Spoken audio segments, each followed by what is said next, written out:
said the Honsam no, and so ebesi akone. Pese hwe niema be miensa bi. First one, the importance of the game. Second one, the decision say yes, be call Morocco straight. Na campo ansa na abo game no na afei yen hwe the group dynamics no. Because they say Ocean group na Ghana edikan with 19 points. Madagascar atoso bi 16 points. Comoros atoso mi 15. Mali atoso 9-12. Central African Republic no mo bochina no. Omo 5 points. Atoso dum and a Chad omo na etwato kra in our group. Omo awo just a point and na awo honti. Enema mi ensa me samon for Black Stars. Training sections near the NB in Guana Fienfa and yen discussion. No, me person yen started from the decision say a back campaign our Morocco ahead of the Central African Republic game. No, Kovi, Mr. Asenfefio. Yeah, I mean, is it a good decision? Oh, I think it's a spot on decision. Okay. Especially given a time of say players na born every in the game bono. Like Henry said the last time, I think like all of us to have said no. Now short time now, most of the players in ball games Friday, Saturday, Sunday. So when you're about the earliest game which was on Friday. And then of course there was a Saturday game, Sunday game for most of the players. Now because Umbra Ghana by fancy be a Saturday, Sunday. Then our bed and shake up on Monday, not Tuesday or go back to Morocco, no about game Wednesday. Yeah, I mean Ebema we know a little bit complex. So it made a lot of sense.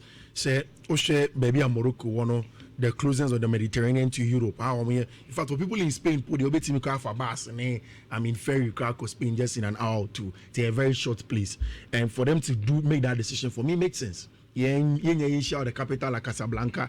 Now, yeah, first few shake up or say, then we pick a short trip to Mechanism. No, I think that makes a lot of sense to me. Easy thing for us to do. It reduces a lot of stress, and the players have not traveled far. Again, I think that sometimes also in games like this, no. It's important for the players to be with themselves alone. And I say Ghana, you don't your players, no, you promise them. And Omobasana, you see a bomb when you bomb chain. But sometimes also that also doesn't afford them the rest that they need. Family, way, friends. Exactly. So in a crucial time like this, I think it is good. So within that short time, you can't be away from everybody. Yes, immediate family can come. Now you know we are born. We are the last game. We could have won. So for me, I think that was a good decision. Before Ayala, on players our camp and then said the home city nano. Now if you also bring na into a Jumadino. And so customer for the Ghana Football Association, Henry Asantichum on players update.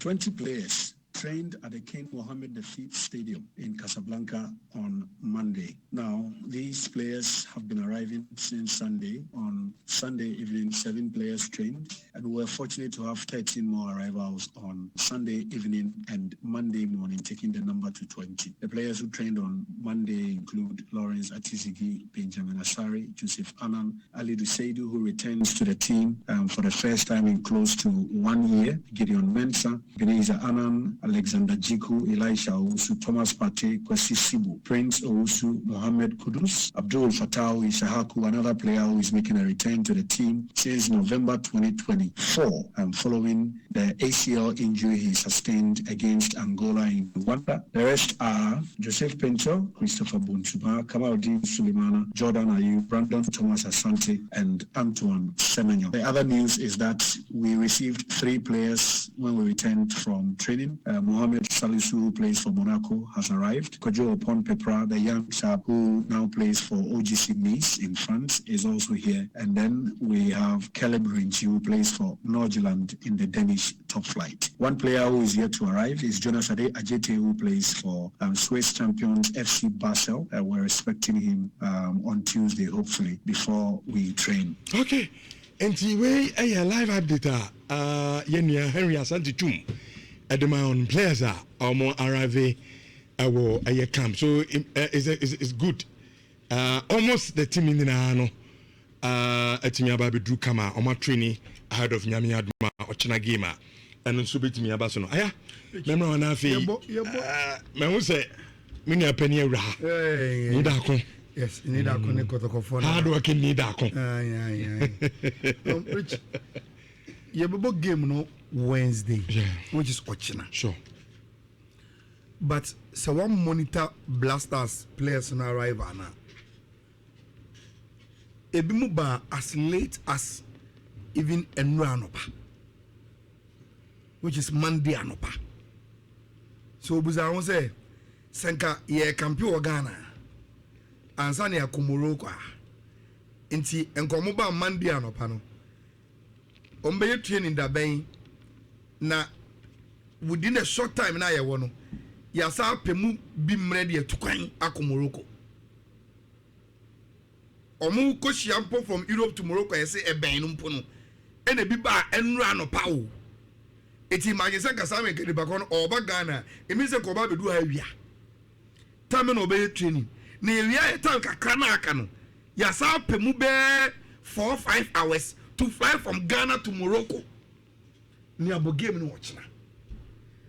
You could clearly see say omo take a decision say yenko Morocco no they took the right decision.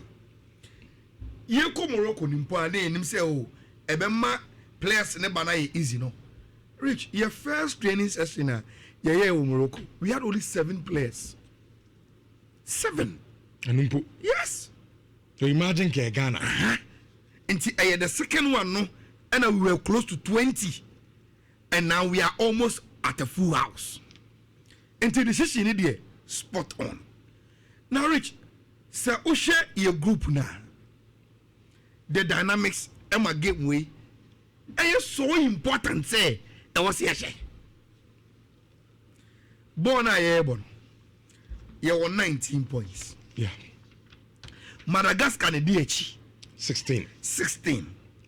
Followed by Comoros 15. Then Omo Maka. Yeah. Mali Aka 2 games. 5-1. Aka 2. Sure. Yeah, 19. Say you Central African Republic. You got 22. Rich, see you got 22. The only team a bit me am I any sort of mathematical competition will only be Madagascar.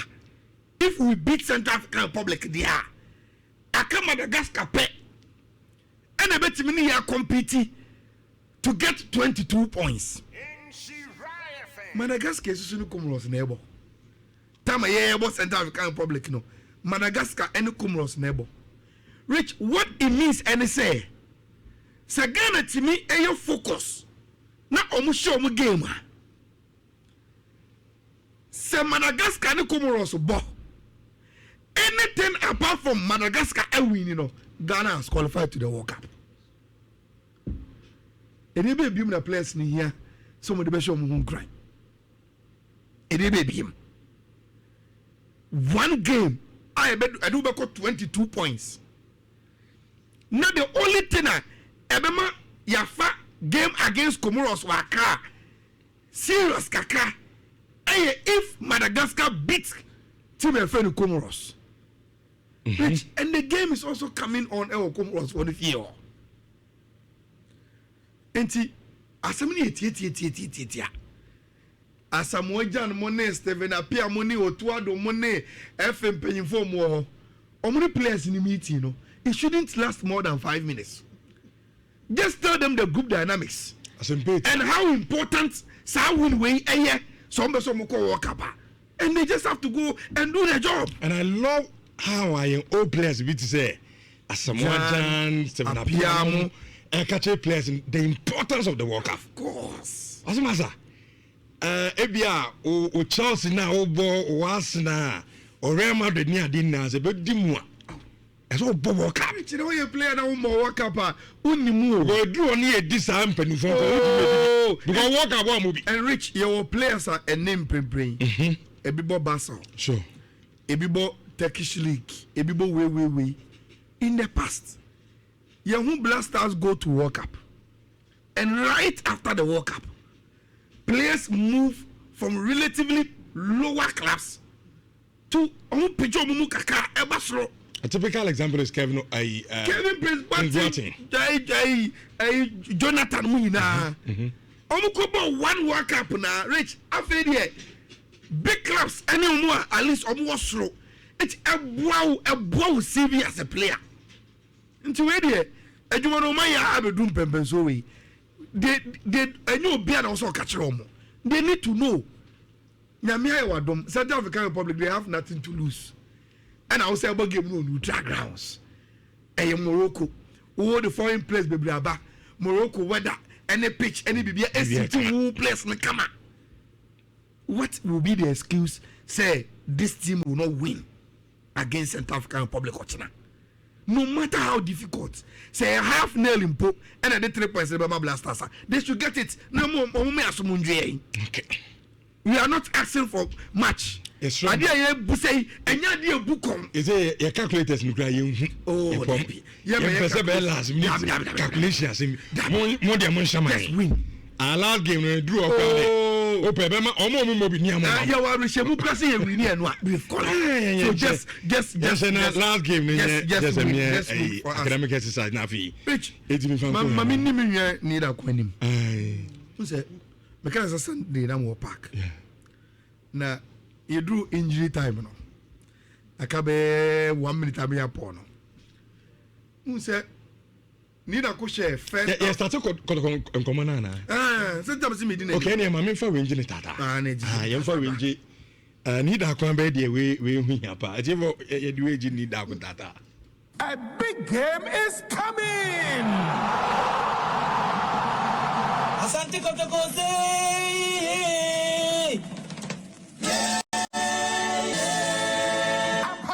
at the Babanyaro Sports Stadium. What a game is gonna be! It's Kumasi Asante Kotoko against Bibiani Gold Stars. Oh la la la la!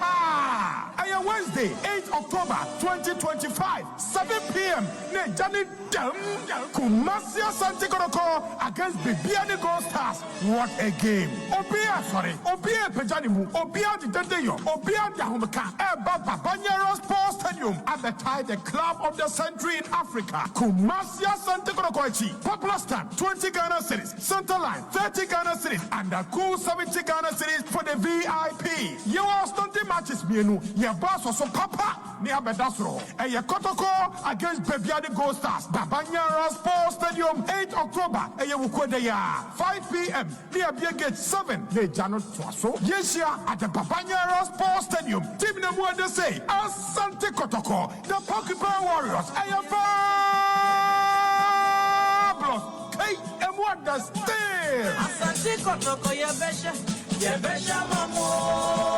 okay, so also 4.5 yen 12 as they say Yabona atrase. Say, Oko Kotoko matches our own. Na Ura Stadium, VIP wa. Say, offer VIP top wa, otra, maybe a media stance in one hour Kotopo pa. A slow pan. Okay. Say, Ura Sroa. Ya chemu mienu ebi o se ne bi o se but in fifi obi a wugina e de say de wugina park ni fifi bebi a center line won Ura Stadium fofo na Kotoko bobo a e wona need akugina okay say ya kwanchira minim na ye bobo na bo ni mu ye de a so waba left honum free a middle fifi na wugina no na as on okobo ba no abe ani when na game my de Kotoko ntini se na wabe gina ho okay na obegina wana bona go na ma bo se akaka me apon na was starting na say go back bibi ofiri ba ya no minim bebi owoko na Sunday we se ya etako baba sports stadium for Kotoko game no odru VIP top wa left wing one e house for bi bet na ho omo mfado omo tibisha has jisi kraba man be minim ni di ba oye me very good friend because me tiny the bon komo so betena wa na Sunday we Kotoko ntimi answer the car be 1 minute abi upon na need a cause mu match ya nge onanti kona na odani na china man no kan bibi say ankonye need a dani no say henti di utimi so odi yaw ena onya ko mo ba kwane no so but o say football and what can I do? Say na give me 20 na me observe. Marriage. Me real stadium more for yeah. Me too many way green stands, yellow and red one. The young who Nancy e Ghana football mu no metimi aka say na attendance no na enye okay but na encouraging na ehye at least all the compare previously. Yes na ehye nkran na born ekwa wie na Kotoko intimation ade ba kwa me ka kire Ike mo ne say de he me ya ne say enka fans ya enka ye encouraging say ka Kotoko timi share Heart of Lions enka Gold Stars game no o china numre game no enka be encouraging kofo bebre so say enkomo me kasa number we ho na kanka build it na ka build it rich de bia me ka wa anye Nhyira kote entia se Kotoko supporter na wutie ya ho sa de we ugitum na ugitum ntamo a na ebetimi asesa wa adwene am wasate ama stadium a ebeboa wo rich the reason why Nancy Kotoko has omuntimi ngi league no one of the factors fans no mo stadium so what's me boa and it's true teams so imagine league in the last 3 seasons medium Samates maybe any Gold Stars but come stadium filled say away 2000 in bar how am I the atmosphere they are able to create one and na elmo mu league no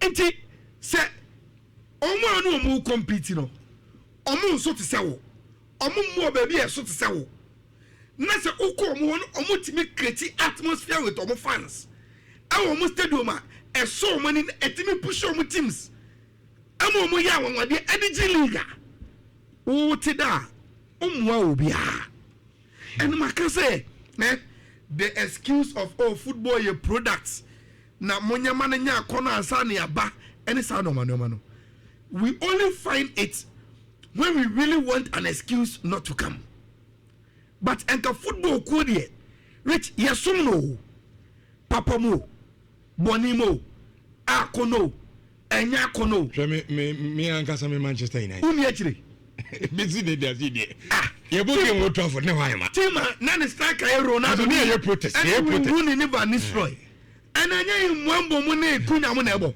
have Manchester United fans says we've moved from Van Nistelrooy to Benjamin Sesko and to quality this what in team cost ya Phillips stadium near it's a protest at Yampeni for this result now do am fantastic and say obesa o ka bibia you need to come and say it there but until to develop the culture say oh I didn't first me na kono say when the na ya kono eh what na me dey come here yes I'm trouble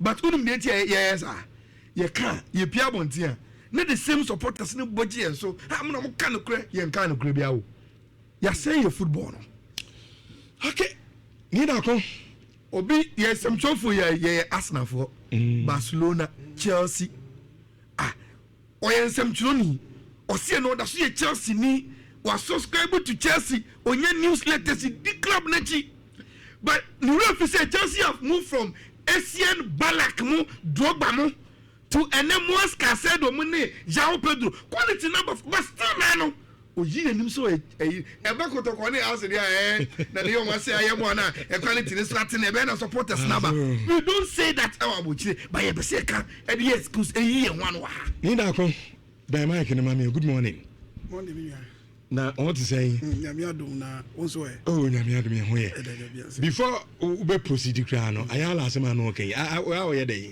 em say ujina me de ho na we ye dey kra de no we mo yes what do who de yefa I know ye dey oh ya na we ye dey we be hwe bo enye de me ma dwen ni bia adwen ye so say no it means minga and if I'm going but we onim but the idea hard you fancy almost saying almost reason pan saying adwen hwe dia menua ike Ayala say me who dia mesa aka biom because dia na ye pese mpemfo ye ema ye no they are doing it all last season 2024-2025 ufa your match day squad na ufa the notable players are who are on the team sheet from 2024-2025 now I can tell you say about 90% of them are still available.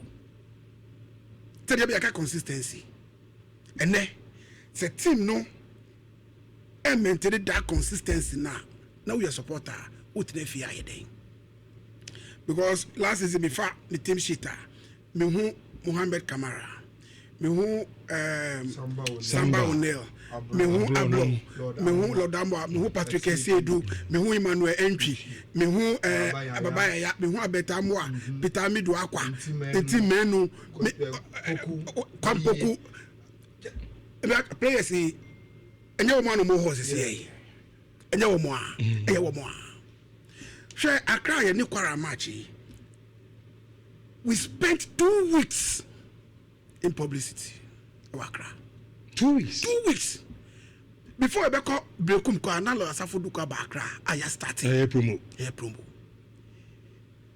the first week Friday na no patututu and I mean no to fi Accra e bae me trebu ko breakum go bon match on Saturday Sunday na you Accra from that Sunday to the next Sunday no they radio TV baby any ho yanko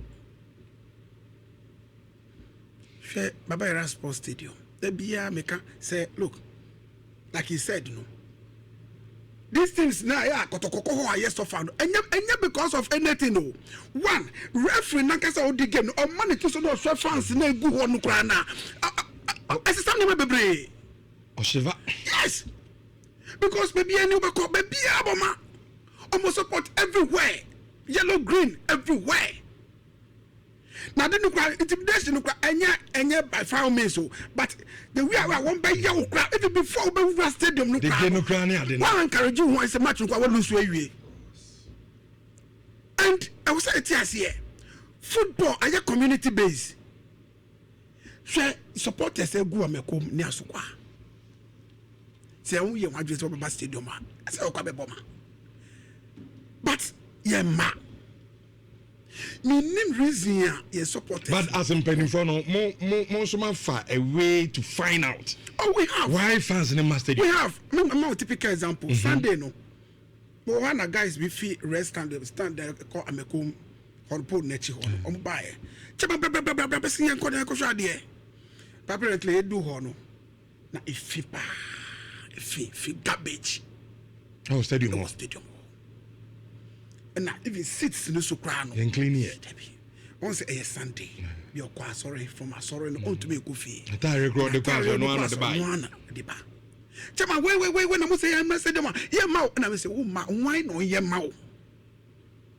and you know where juma fan say team no e ye wan kasa wodia e you and you e yendia di chama solo ba na me ka che no o se ni yenko me ni ko hwe na o se J 200 cedis koto dasta anti koto dasta mako 20 no more people so na ndi ko do we se mbako na me chiche ma wo na wo mo de be pass na me ka che se bunia unim wait na ye mu bi etumi di team na chi ache be sin de no because any individual be nti na me wokotoko team na ope etumi eye wo anyo etumi buy se city na pese me transfer na eso nya my people me wo anything to say after the game na pen kan ujina ho na makoka kire omo me to videos kwa na me da ko kire omo because team na ye nyina idea menja emmo bi say oh mo ye na eyi ya ba how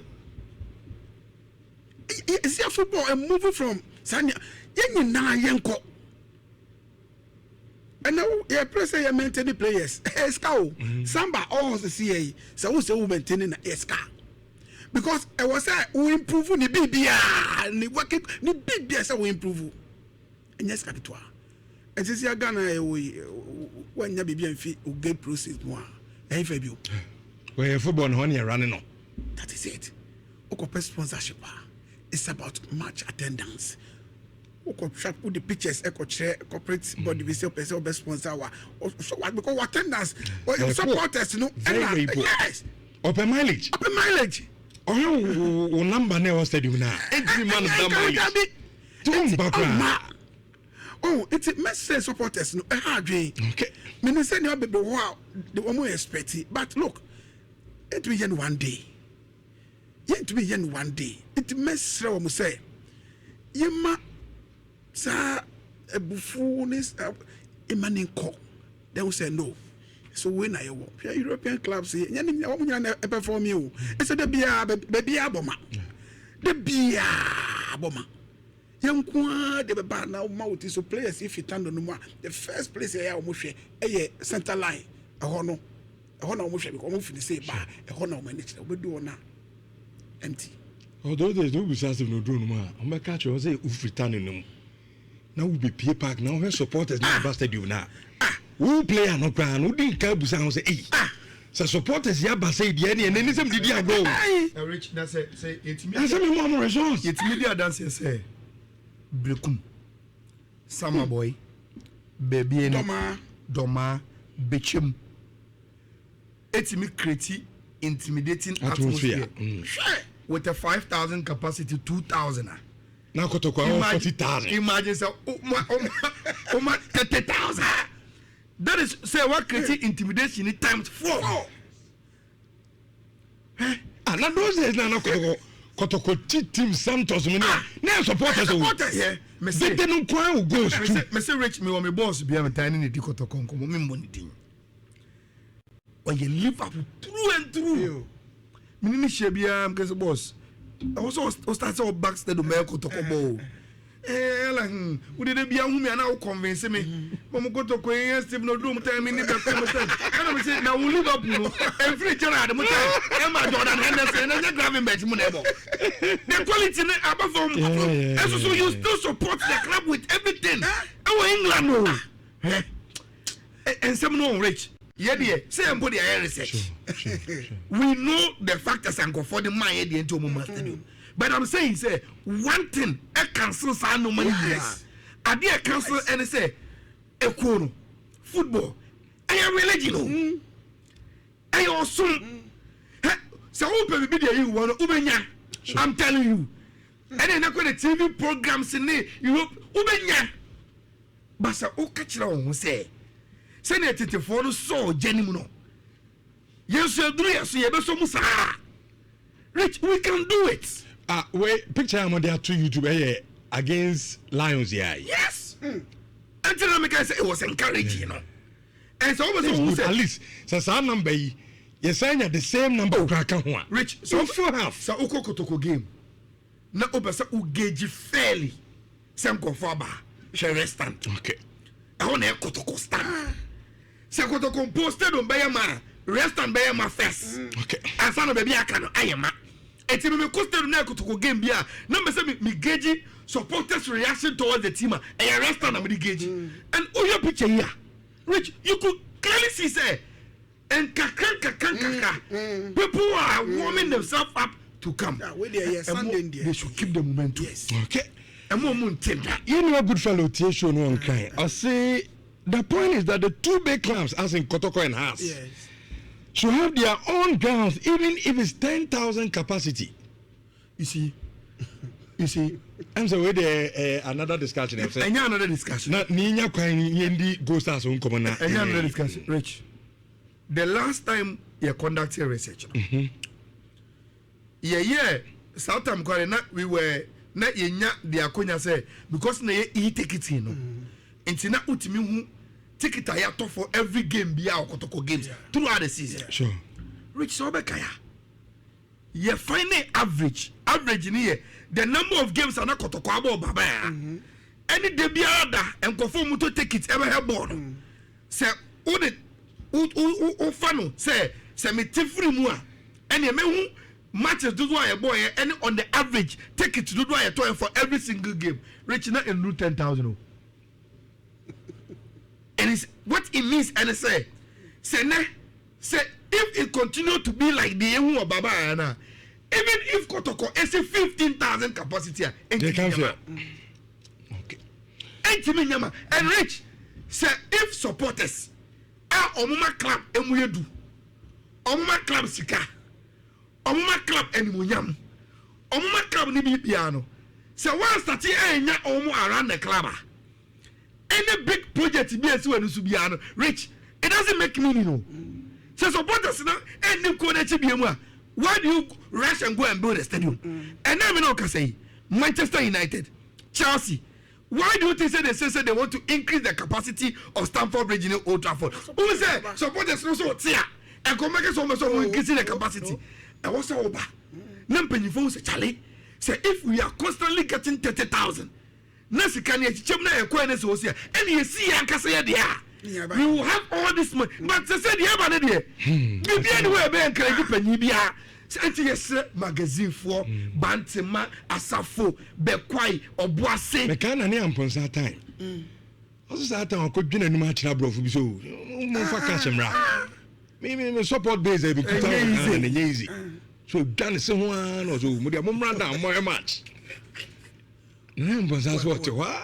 A brofio beside Chawana. Omoy. And yes, you. Amponsa's what was rich. You read Yami. And many more.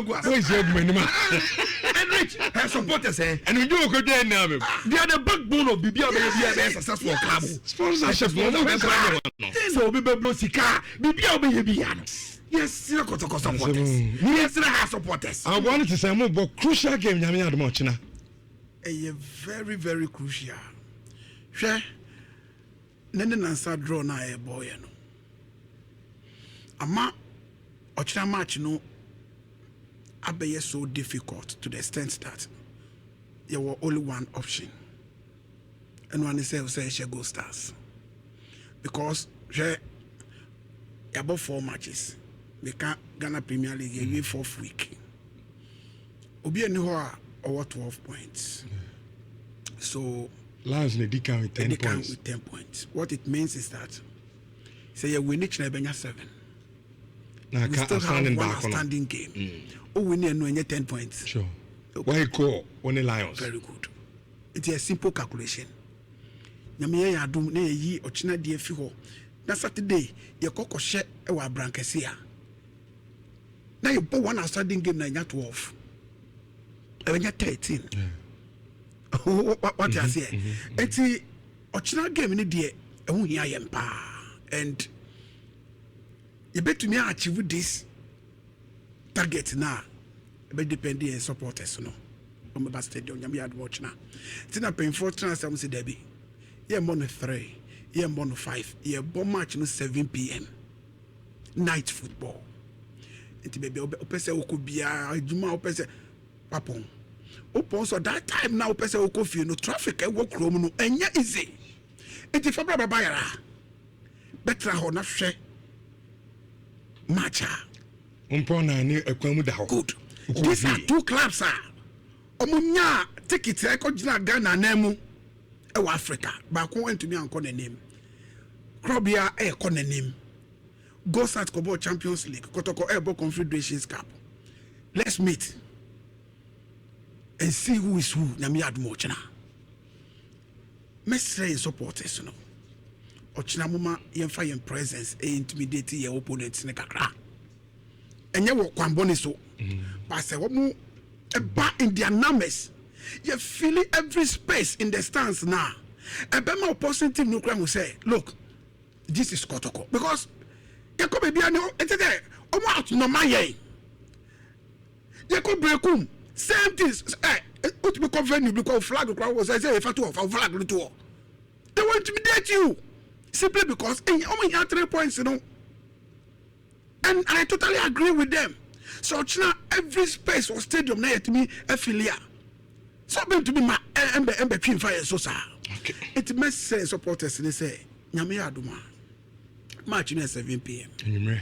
So the AJ Nansan is 20 cities for popular stand, 30 center line, 70 VIP. Yes, Rewomo. Omumra number chemrantian because every weekend year Africa nana ye remuno. Ambabo wakano. Yes. And see the next game about Ayala Sports Stadium. Ebeye against work. Say nyame adom na ka approve baba yara ma. So na munti bibia. As at now they in TBPI by train. It's a message say yemra in our numbers. na yɛbɛhyɛ mmeranteɛ no nkran training grounds na mefi ansa na meyɛ ba no na they are ready to deliver nyame adom ɔkyena draw no deɛ ɛha ɔmo ɛha players no nyinaa mea me nua ablɔ sɛ ɛpɔn match bi ne gyina ɔkasa sɛ anan ne so 80 no na meka kyerɛ sɛ ɔnya wodeɛ unforget ɛnyɛ si yɛabɔ draw no awie. Let's focus on our next game, which is tomorrow. Into best supporters, and say, "Nyame admochna." Omomra. Ocha game na crucial. Very, very crucial. Go stands for more too much. No match. Every African na anko but league need omo bobo. League never one champions. Go stars. Kotoko so a champion.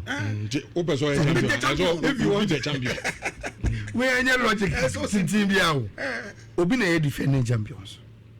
Who did say una who deserve say league your book and I was a witch. When your opportunity Amado a champion, our best of to the Fracunyana son or Bawun chain. To what much you do? Who shannon? No one who say ni crew and a kutana and pa Ubasawaji and rich say a ba CCA Kotoko baby any go stars. Enter matches the psychology ni mentality ni bibia omo share Kotoko for ana Kotoko say no champion of champion enti e idea afani afano obi atwi the difference ebe why na able on fie and if they are able to take advantage of it and home advantage na can reach idea ba kupo so supporters beba who achitai a obi ni bi That is it. enti look minim say o kasa o kana change ni kwasa o pa acho but we be a football na kodu no I will say pass supporters na pacho ana Mr. Mamu Misu Black Stars game no as yastic and say Black Stars game ni Black Stars game 4 acha no isi aya pon game na 7 odi Black Stars game we ya atena kem ko baby a wo no e wo akira be he Black Stars game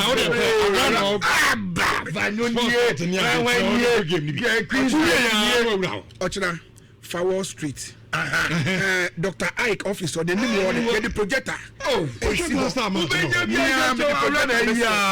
we can be 6 now ticket simple okay we are football fan in Kwadia we going to say a double festival we have Black Stars here and was a Kotoko you better qualify of course it's not the Nigerian passport are ready I dey go US and Canada papa some my trauma a FIFA for no so walk up room mum dey go Mexico yen either Canada or America yeah that Mexico gree but that America you come for airport you design the no yeah the akosho Kotoko game no Ocha game no be fair sure game no be game no be very nice ni mu be get in time 5 p.m. Oh, okay. 5 maybe a gate. Right.